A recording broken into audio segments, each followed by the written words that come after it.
የተወደዳችሁና የተከበራችሁ የኢትዮኒውስ ቤተሰቦች እንደምናላችሁ ሰላምታችን በያላችሁበት ይድረስ። እነሆ አዳዲስና ወቅታዊ መረጃዎችን አዘጋጅተን ወደ እናንተ ማድረስ ጀምረናል። ከኢትዮኒውስ ልዩ መረጃዎች ጋር አብራችሁ እንድትቆዩ ግብዣችን ነው። በቅድሚያም አርዕስተ ዜናዎችን አስቀድማለሁ። በአማራ ክልል የተለያዩ አካባቢዎች የብልጽግና አገዛዝ የፋኖ ኃይሎችን የማዘዣ ማዕከላት ለመቆጣጠር በሚል ዘመቻ መክፈት ተከትሎ በአገዛዝ ጦርና ፋኖ ኃይሎች መካከል የሚደረገው ውጊያ ዛሬ መቀጠሉ ተሰምቷል። በክልሉ ጎንደር፣ ጎጃምና ወሎ ተባብሶ በቀጠለው ውጊያ ከፍተኛ ሰብአዊና ቁሳዊ ጉዳት መድረሱን የተሰማው በዝርዝር የምትሰሙት ቀዳሚ ጉዳይ ነው። የአውሮፓ ህብረት በሰሜን ኢትዮጵያ ያለው ሁኔታ አሳስቦኛል ያለ ሲሆን የተናጠል የግዳጅ ወታደራዊ ምልመላን ያካሄዳል ያለውን ህወሓትን ተችቷል።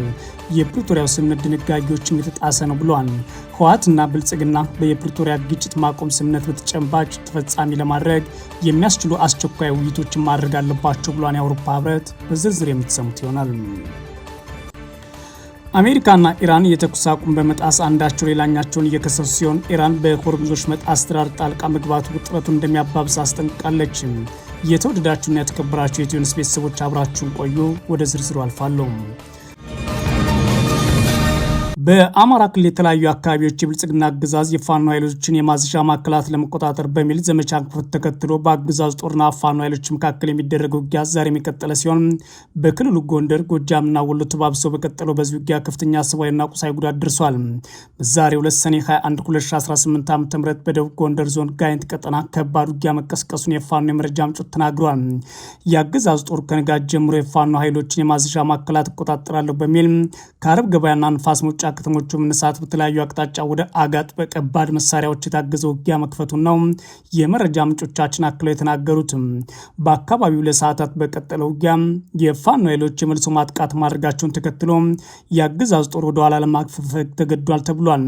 በተያያዘም በሊቦ ከምከም ወረዳ ፋኖ ኃይሎች ቁጥጥር ስር የምትገኘው ሚካኤል ደብር ከተማ ለመቆጣጠር ላለፉት 3 ቀናት በአየር ኃይል ታግዞ ውጊያ የከፈተው የአገዛዝ ጦር በዛሬው ዕለት ከአካባቢው ለቆ እየወጣ እንደሚገኝ የፋኖ የመረጃ ምንጮች ተናግሯል።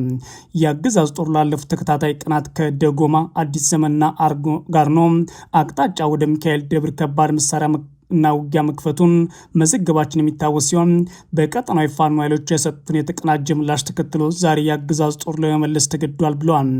በተመሳሳይ በክልሉ ወሎ ቀጠና ቡግናና መቄት ወረዳ በተደረገ ውጊያ ከፍተኛ ሰብአዊና ቁሳዊ ጉዳት ደርሷል ተብሏል። ሰኔ 20 2018 ዓ.ም በሰሜን ወሎ ዞን መቄት ወረዳ ቆራ አንበሳ በተባለ አካባቢ በተደረገ ከባድ ውጊያ 2 ወታደራዊ አዛዦችን ጨምሮ ከ70 በላይ የአገዛዝ ጦር አባላት የሞትና የአካል ጉዳት ደርሶባቸዋል ሲል አፋብን ምኒልክ ይፋ አድርጓል። በተጨማሪም በዞኑ ላስታ ቀጠና ቡግና ወረዳ በሌሊት ውጊያ መደረጉም ተሰምቷል። የፋኖ ኃይሎች በቡግና ወረዳ አይና ኢየሱስ ከተማ ካምፕ አድርገው የአገዛዝ ጦር ላይ ጥቃት ማድረሳቸውን ተከትሎ ነው ለሰዓታት የዘለቀ ውጊያ መደረጉ የተሰማው። በውጊያው መቶ አለቃ ማዕረግ ያለው አዛዥ ጨምሮ በርካታ የአገዛዝ ወታደሮች መገደላቸውን የፋኖ የመረጃ ምንጮች ለኢትዮኒውስ ተናግረዋል። በተመሳሳይ በጎጃም ቀጠና የተለያዩ አካባቢዎች በአገዛዝ ጦርና ፋኖ ኃይሎች መካከል ውጊያ መቀጠሉን የተሰማው። በትላንትናው ዕለት በደቡብ ሜጫ ወረዳ ሐሙስ ከተማ አቅራቢያ በተደረገው ውጊያ ከ10 በላይ የአገዛዝ ወታደሮች መገደላቸውን የፋኖ የመረጃ ምንጮች ለሚዲያቸው ተናግረዋል። በአካባቢው የአገዛዝ ጦር በፋኖ ኃይሎች ላይ ከበባ ለማድረግ መሞከሩን ተከትሎ ነው ውጊያ የተከፈተው ያሉት የመረጃ ምንጮቹም በውጊያው አገዛዙ ወታደራዊ ኪሳራ ደርሶበታል ብለዋል። በተያያዘም ሰኔ 22 2018 ዓ.ም ከቋሪት ወረዳ ወደ አዴት ከተማ በመሸሽ ላይ የነበረ የአገዛዝ ጦር ብር አዳማ አካባቢ በፋኖ ኃይሎች ውጊያ እንደተከፈተበት መዘገባችን ሲታወስ በውጊያው በርካታ ወታደሮች ተገድለዋል ተብሏል። ሰኔ 19 2018 ዓ.ም በደጋ ዳሞት ወረዳ ሐሙስ ገበያ የተደረገውን ከባድ ውጊያ ተከትሎ አዛዦች መገደላቸው አይዘነጋም። በአካባቢው የፋኖ ኃይሎች የከፈቱት ከባድ ውጊያ በመሸሽ በቋሪት ወደ አዴት በመሸሽ ላይ የነበረ የአገዛዝ ጦር ነው ብር አዳማ ውጊያ የተከፈተበት ሲሉ የመረጃ ምንጮቻችን ለሚዲያዎች ተናግረዋል። የብልጽግና አገዛዝ በደጋ ዳሞትና ቋሪት በፋኖ ኃይሎች ውጊያ የደረሰበትን ወታደራዊ ጉዳት ተከትሎ በቀጠናው የአየር ኃይል ስምሪት ማድረጉን የተሰማው። በዚህም ሐሙስ ገበያ፣ ጠጠር ማርያም፣ ብር አዳማን ጨምሮ በሁሉም ወረዳዎች የተለያዩ አካባቢዎች የሄሊኮፕተርና የድሮን ሀሳብ ከትላንት ሰኔ 22 2018 ጀምሮ መቀጠሉን የመረጃ ምንጮች ለሚዲያችን ጨምሮ ተናግረዋል። የአውሮፓ ህብረት በሰሜን ኢትዮጵያ ያለው ሁኔታ አሳሳቢ ነው ያለ ሲሆን የህወሓትን የተናጠል የግዳጅ ወታደራዊ ምልመላ የፕሪቶሪያን ስምምነት ድንጋጌ ጣሰ ነው ብሎታል። ህብረቱ ህወሓትና የብልጽግና አገዛዝ የፕሪቶሪያ ግጭት ማቆም ስምምነት በተጨባጭ ተፈጻሚ ለማድረግ የሚያስችሉ ውይይቶችን በአስቸኳይ ጀምሩ ብሏል። ህዝባዊ ወያነ ሓርነት ትግራይ ህወሓት የትግራይ ክልል ምክር ቤትን ወደ ስራ መመለሱና የተናጠል የግዳጅ ወታደራዊ ምልመላ ተግባራዊ ማድረጉም የፕሪቶሪያ ስምምነት ድንጋጌዎችን የሚጥስ ነው ሲል በኢትዮጵያ የአውሮፓ ህብረት ልዑክ ተችቷል።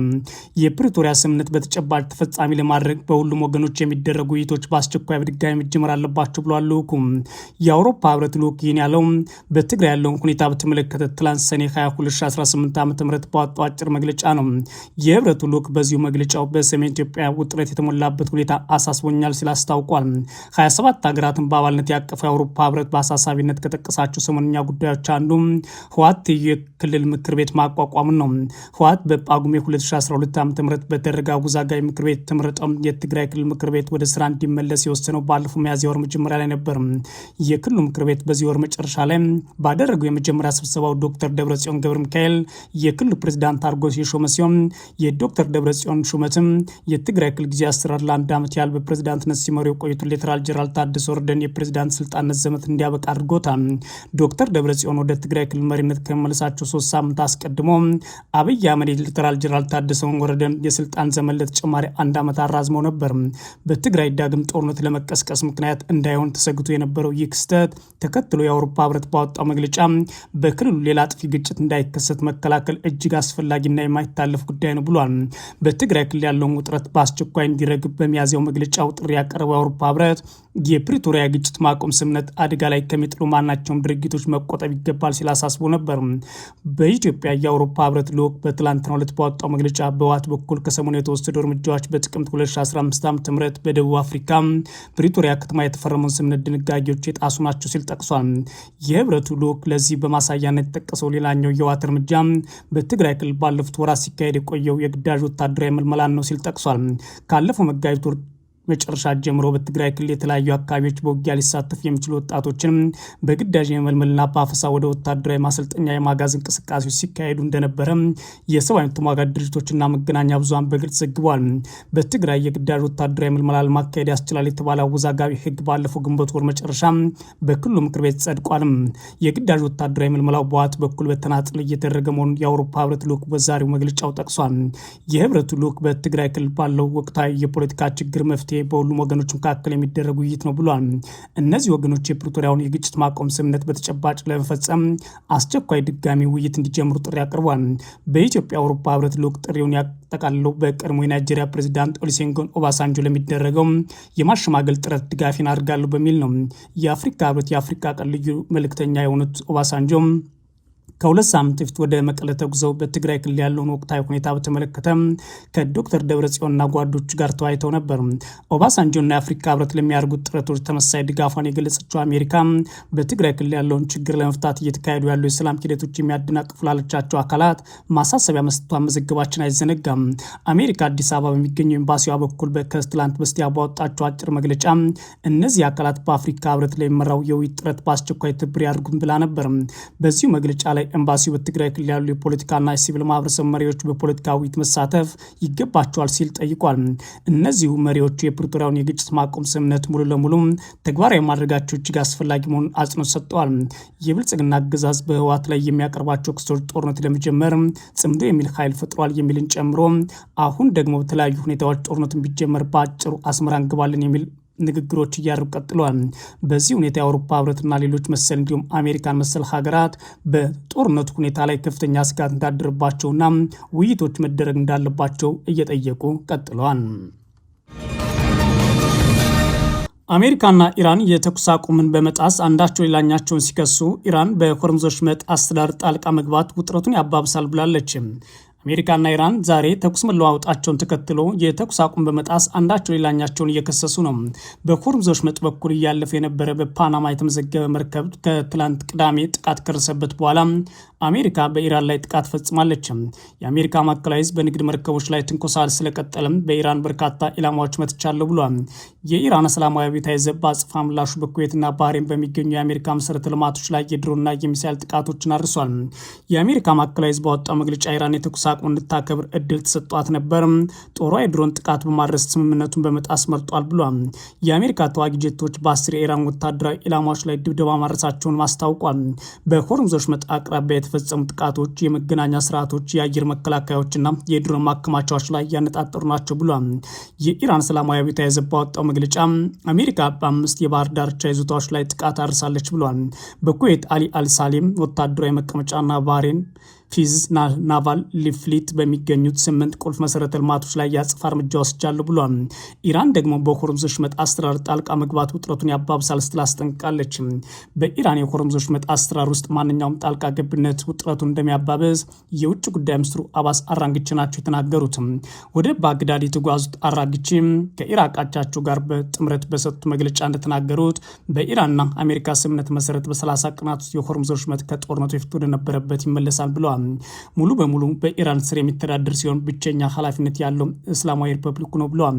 ማንኛውም ጣልቃ ገብነት ወይም ትይዩ ስምምነት ነገሩን ውስብስብ ያደርጋል፣ ውጥረቱን ያባብሳል፣ ቁልፍ መተላለፊያ የሚከፈትበት ቀንም ያዘገያል ሲሉ አክለዋል። አራግቺም ባለፉት 2 ቀናት የተከሰቱ አደጋዎችና የተኩስ ልውጦች ለዚህ ማሳያ ናቸው ሲሉ ጠቅሷል። በአሁኑ ሰዓት የአሜሪካው ፕሬዝዳንት ኢራን ትጠፋለች ሲሉ የጻፉ ሲሆን ጉዳዩ ተመልሶ ወደ ጦርነት ሊገባ ነው በሚል በቀጠናው ያለው ውጥረት በዓለም መነጋገሪያ ሆኖ ቀጥሏል። የተወደዳችሁና የተከበራችሁ የኢትዮ ኒውስ ቤተሰቦች መረጃዎቻችን የተከታተላችኋቸውን ይመስላሉ። መልካም ጊዜ እመኛለሁ።